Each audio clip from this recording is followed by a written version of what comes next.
प्यारे बच्चों, welcome to APS online class Urdu online classes में आपका इस्तकबाल है। आज क्लास 7 का सबक नंबर 6 पढ़ रहे हैं। टीपू सुल्तान, इस चैप्टर के बारे में पढ़ते हैं। सबसे पहले टीपू सुल्तान कौन था? टीपू सुल्तान 1752 ईस्वी में पैदा हुए थे। टीपू सुल्तान 1752 ईस्वी में पैदा हुए थे।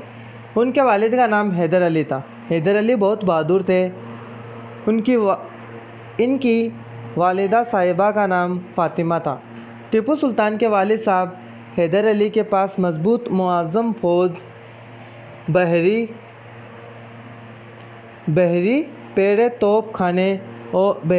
तोप खाने और ज़रूरी फ़ौजी साज व सामान काफ़ी तादाद में था। ये टीपू सुल्तान के वालिद साहब के पास थे। मतलब वो भी एक तरह से बहादुर फौजी रहे हुए। टीपू सुल्तान भी अपने बाप की तरह अक्लमंद था और बहादुर था।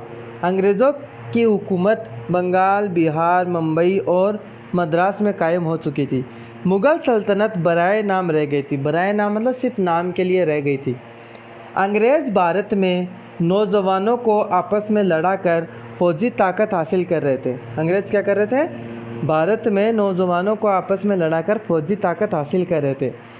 अंग्रेज़ पूरे हिंदुस्तान में हुकूमत हासिल करना चाहते थे और अंग्रेज़ों का सपना भी यही था कि पूरे हिंदुस्तान में अपनी हुकूमत कायम कर सकें।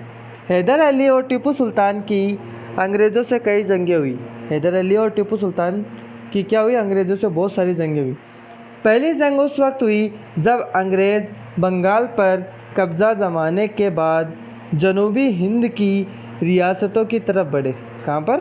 जनूबी हिंद की रियासतों पर बढ़े। उन रियासतों में सबसे ताकतवर रियासत मैसूर की थी। कहाँ की थी? मैसूर की। इसलिए अंग्रेज़ों ने मैसूर को पाने की कोशिश करने लगे और टीपू सुल्तान और हैदर अली भी कहाँ के थे? मैसूर के थे। चुनांचे अंग्रेज़ों ने 1766 ईस्वी में मैसूर पर हमला कर दिया। हैदर अली ने डटकर मुकाबला किया। डटकर मुकाबला करना मतलब सामना करना। टीपू सुल्तान भी जंग में अपने वालिद साहब के साथ थे। अंग्रेज़ों की शिकस्त हुई। शिकस्त मतलब अंग्रेज़ों की हार हुई। मजबूर होकर इन्हें सुलह करनी पड़ी। सुलह की एक शर्त ये भी थी कि अगर मैसूर पर कोई हमला करेगा तो अंग्रेज़ हैदर अली की मदद करेंगे। मगर अंग्रेज़ अपने वादे से फिर गए। वादे से मुकर जाना। कुछ दिन बाद हैदर अली का इंतकाल हो गया। वालिद की वफ़ात के बाद टीपू सुल्तान मैसूर की गद्दी पर बैठे। इनकी राजधानी श्रीरंगपट्टनम थी। यह शहर कावेरी नदी के करीब आबाद है। टीपू सुल्तान ने बाप की तरह अपने मुल्क के दुश्मन अंग्रेज़ों से जंग जारी रखी और इस सिलसिले में टीपू सुल्तान ने अंग्रेज़ों की दोस्त रियासत लड़ाकुओं की मदद की। टीपू सुल्तान ने तीनों दुश्मन का 2 साल तक मुकाबला किया, लेकिन अकेले होने की वजह से 1792 ईस्वी में श्रीरंगपट्टनम के मुआहदे पर दस्तखत करने के लिए मजबूर होना पड़ा। मतलब उसको छोड़ना पड़ा और आधी रियासत से टीपू को हाथ धोना पड़ा। टीपू सुल्तान ने अवध के नवाब सजाउद्दीन और रुपेलखंड के पठानों में मेल कराने की कोशिश की और नवाबों को अंग्रेज़ों का मुखालिफ बनाने के लिए कई दफ़ा लखनऊ भेजा। अंग्रेज़ों के खिलाफ मैसूर, मरहटों और निज़ाम हैदराबाद तीनों मुत्तहिदा करने के बराबर कोशिश करता रहा। टीपू सुल्तान बहुत ही नेक दिल इंसाफ पसंद इंसान थे। उसे अपने वतन से दिली मोहब्बत थी। वो बहुत दीनदार सुल्तान था। वो आलिम भी था। उसे अरबी, फ़ारसी, संस्कृत में महारत हासिल थी। सुल्तान की हुकूमत में रियाया खुश थी। अदालतों में मुसलमान जज के साथ हिंदू जज थे। हिंदुओं के मुकामात का फैसला हिंदू शास्त्रों के रोशनी में करते थे। अंग्रेज़ हुक्मरान टीपू को अपने रास्ते की रुकावट समझते थे, इसलिए अंग्रेज़ उनको अपने रास्ते से हटाना चाहते थे। टीपू सुल्तान और अंग्रेज़ों के बीच 4 जंगें हुई। 2 जंगों में टीपू सुल्तान की जीत हासिल हुई और 2 जंगों में सुल्तान को हार का मुंह देखना पड़ा और तावान जंग 2 करोड़ रुपए तय किया गया। इस जमानियत में सुल्तान को अपने 2 लड़के भी अंग्रेज़ों के हवाले करने पड़े।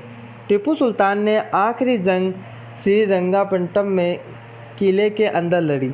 सुल्तान अपने चंद जानिसार सिपाहियों के साथ अंग्रेज़ों पर टूट पड़े और बहादुरी के साथ लड़ते लड़ते हिंदुस्तान की आन पर शहीद हो गए।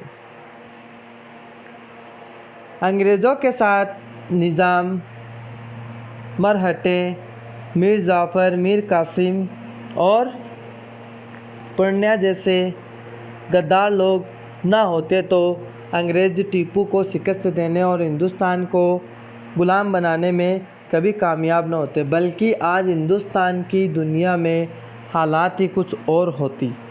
यह आपका चैप्टर है। अब इसके सबसे पहले अल्फाज मायने। मजबूत का मतलब होता है ताकतवर। जमानियत मतलब जिम्मेदार होना। फ़तह जीत। वफ़ात मौत। मुखालिफ दुश्मन। अब इसके सवाल जवाब पढ़ते हैं। सबसे पहला सवाल है टीपू सुल्तान कब और कहाँ पैदा हुए? तो टीपू सुल्तान 1752 ईस्वी में मैसूर में पैदा हुए। टीपू सुल्तान के वालिदैन के क्या नाम थे? तो टीपू सुल्तान के वालिद का नाम था हैदर अली और वालदा का नाम था फातिमा। टीपू सुल्तान कहाँ का बादशाह था? तो टीपू सुल्तान कहाँ का बादशाह था? मैसूर का। टीपू सुल्तान ने कितनी लड़ाई अंग्रेज़ों से लड़ी और कितनी में फतह हासिल हुई? तो टीपू सुल्तान ने वैसे तो अंग्रेज़ों से बहुत सारी लड़ाइयाँ लड़ी है, लेकिन टीपू सुल्तान ने अंग्रेज़ों से 4 लड़ाइयाँ लड़ी है। 4 में से उसको 2 में फतह हासिल हुई है। टीपू सुल्तान ने आखिरी जंग कहाँ पर लड़ी? तो टीपू सुल्तान ने आखिरी जंग श्रीरंगापट्टनम के किले में लड़ी। अब सही और गलत। टीपू सुल्तान मैसूर में पैदा हुए, सही। दूसरा, टीपू सुल्तान के वालिद का नाम हैदर अली था, यह भी सही। तीसरा, टीपू सुल्तान ने अंग्रेज़ों से 4 लड़ाइयाँ लड़ी। तो अंग्रेज़ों से इसने 4 लड़ाइयाँ लड़ी थी, लेकिन बहुत सारी लड़ाइयाँ इसमें गलत दिया हुआ है, तो इसको आप सही कर लेना। चौथा, हैदर अली भी बहुत बहादुर सुल्तान था, यह भी सही। और 5वां, टीपू सुल्तान अपने वालिद की तरह अक्लमंद नहीं था, यह गलत। लफ्ज़ों के मुतज़ाद लिखना है। बहादुर का होगा बुज़दिल, मोहब्बत का होगा नफ़रत, दोस्त का होगा दुश्मन, शिकस्त का होगा फ़तह और अक्लमंद का होगा बेवकूफ़। यह आपका chapter number 6 Tipu Sultan class 7 ये आपका कंप्लीट है। इसको आप अपनी नोटबुक में लिख लेना, ठीक है।